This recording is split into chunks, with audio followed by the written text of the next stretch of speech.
دو چې د مراد سعید چې کوم زمونږ نن د امر خبر د ټولو نه غټ اواز چې کوم د مراد کی په دې خاوره کې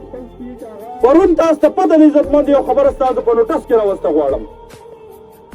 هغه مراد سعید د امن دپاره خبره وکړله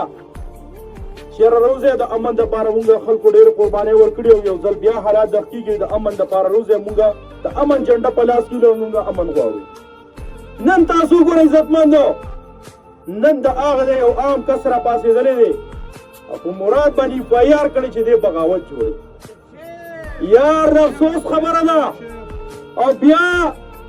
چې کم ډي سي او کم ډي پي او دی یا ډي اس پي دی هغه هدایت ورکړي چې په دې فایارو کې نالت چې خو په هغه شه ځکه چې نالت پتا ځکه شه چې ستا بچی شهید شوی دی پرون، ستا د بیل کس شهید شوی دی، زمونږ عام شهري شهیدان شوي دي او نن ته رالګې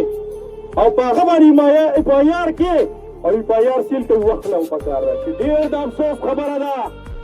ډېر د شرم خبره ده عزتمندو. که تاسې اف آی آر کېږي موږ ټول تیار یو د عزتمندو دواړه لاس اوچت کې دا لاس زمونږ نه اوچتول دا زمونږ حل د حل او دا حل